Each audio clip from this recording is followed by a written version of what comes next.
When I was 15 years old, my best friend Robert invited me over for the night since his parents would be gone all weekend. I rode my bike over, parked it in his backyard, and let myself in through the back door.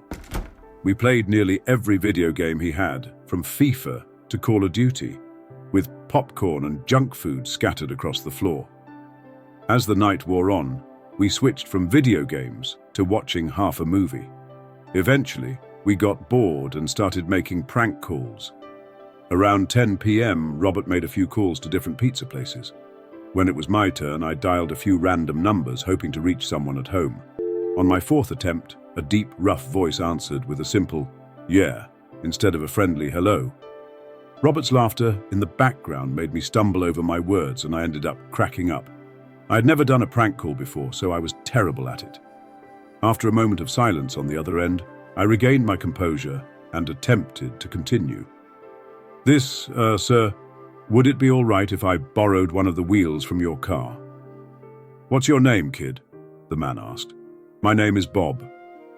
"Really? You sure it's not Robert?" It hit me like a brick. I looked up at Robert, whose face was filled with fear. I immediately hung up, not wanting to stay on the line any longer.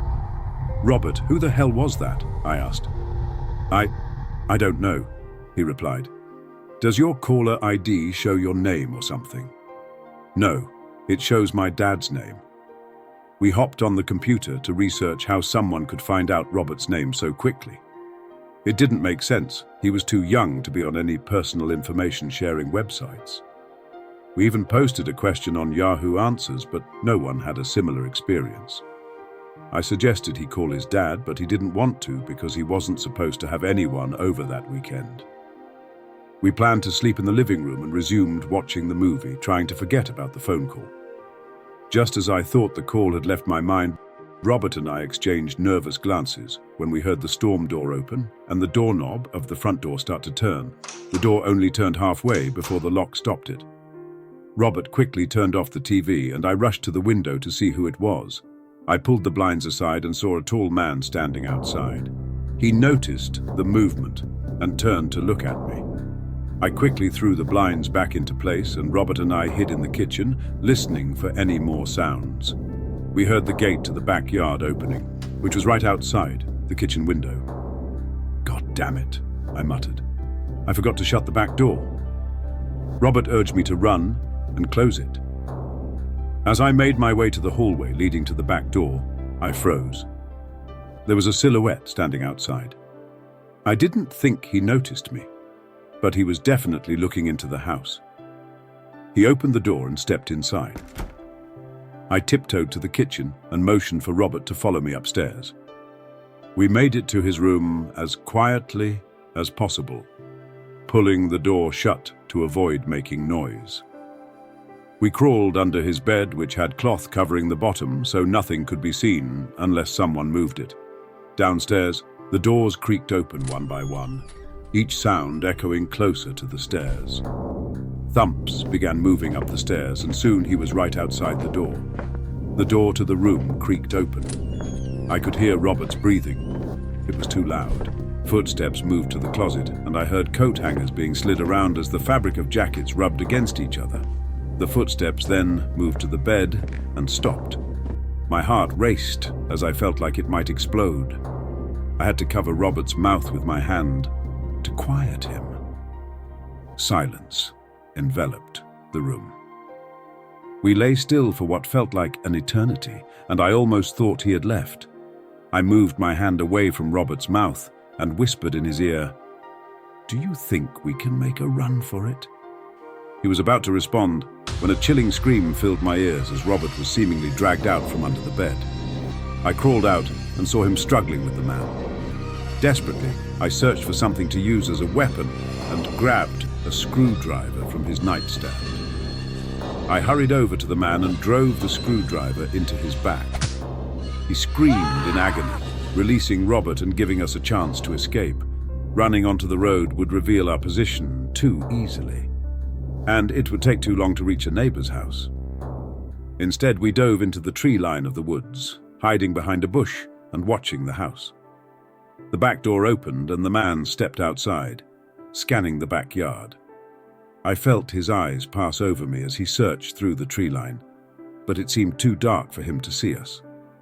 Then he turned his head back in our direction. "Shh! He's coming," I whispered urgently. "Dude, get up! We have to run!" Robert replied. The man was approaching us quickly, and I couldn't understand how he had seen us. We ran through the woods, the leaves crunching beneath us and giving away our position. Robert tripped over something, and I crouched down beside him, hoping we had run far enough. Seconds later, we heard footsteps approaching from the direction we had just come from. They slowed down, stopping only 2 trees away from us. We lay face down in the leaves, hearts pounding. Moments later, the footsteps moved off in another direction. Once we could no longer hear them, we took off back toward the house. As we ran, I thought I heard leaves crunching behind us, but we made it back to his backyard. I remembered to shut the back door this time, and we were finally able to call the police. Robert stayed on the line with them while I patrolled the back windows, making sure no one was out there. It was so dark that I couldn't see anything, so I did something that seemed foolish in hindsight. I turned on the backyard lights. Immediately, I spotted the man standing in front of a large tree in the distance. He turned and disappeared back into the woods. That was the last time either Robert or I ever saw him. 5 years have passed since that night, and nothing has happened since. Occasionally, I wonder if the prank call was somehow linked to the terrifying events that unfolded. It doesn't really make sense, but it lingers in my mind. This is the story of how my best friend Robert and I almost died during a break-in. My wife and I have had our fair share of arguments, but one night stands out. She wouldn't stop complaining about the silliest things. It escalated to the point where I forgot to put the toilet seat down, and she lectured me at the top of her lungs with an ear-piercing voice. I reached my breaking point and called my buddy Mel. He told me I could crash at his place for the night. I was exhausted and needed a break from the chaos at home. Mel lived in a large house, which was another thing my wife often criticized me about. How all my friends had nicer homes than ours. I went over, and we had a few beers while hanging out. He suggested I stay as long as I needed, but I assured him I only planned to stay for one night. I didn't want to be a burden. I slept in one of his 3 guest bedrooms.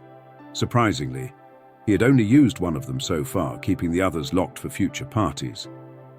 The guest bedrooms were lined up next to each other, while Mel's bedroom was across the hall.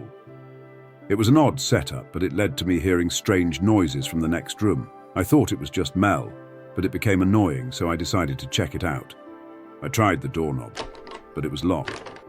I cracked open the door to Mel's room and asked him about the noise. He was already in bed and hadn't heard anything. When I asked why he kept the door locked, he said he always did because he kept some personal belongings in there. I warned him about the strange noise, and he told me to go back to sleep, suggesting I come back if I continued to hear it. So, I returned to bed, and the noises ceased. About half an hour later, just as I was starting to drift off, I heard a faint tapping on the wall, followed by a quiet voice. I jolted out of bed and ran back to Mel's room. This time, he took me seriously.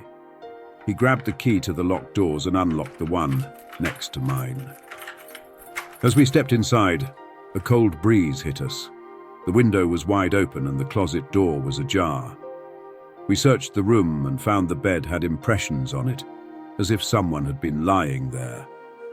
The closet was filled with empty bags, and many of Mel's valuable belongings were missing.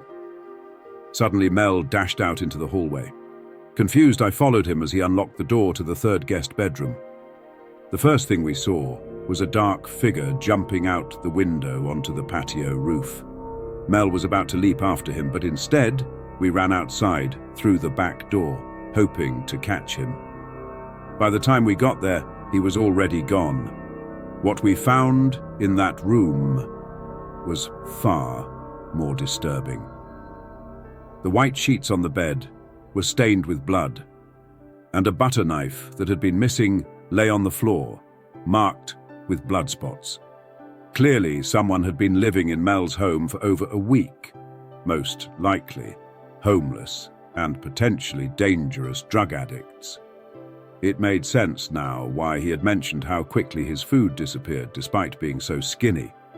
As far as we know, none of them were ever caught. I remember my first sleepover like it was yesterday. It was with my good friend Stan when we were 10 years old. He had a huge basement where we could play video games until 1 a.m. and then crash on the couches, skipping brushing our teeth like two little rebels. I fell asleep easily, but at some unknown hour, I woke up to find the TV still on, displaying a blank screen. The dim light allowed me to see a tall object in the far corner of the basement by the stairs. I couldn't quite make out what it was, but it nearly reached the ceiling. When the TV turned off and the light vanished, I felt a surge of fear. I shut my eyes and lay there motionless, not even remembering when I fell back asleep. The next thing I knew, I woke up to horrifying screams from upstairs. It was Stan's mum. Stan woke up, and we exchanged glances before sprinting up to his parents' room. His mum was sitting there crying while his dad frantically searched the room for what she had seen. He rushed past us looking for anyone in the house, but there was no one, no signs of entry or exit. I'm still friends with Stan today, and the last time I brought this up, he mentioned that his mum didn't like to talk about it. However, she once admitted she had seen a tall, dark figure standing by their bedroom door. I'm convinced that's what I saw in the basement that night.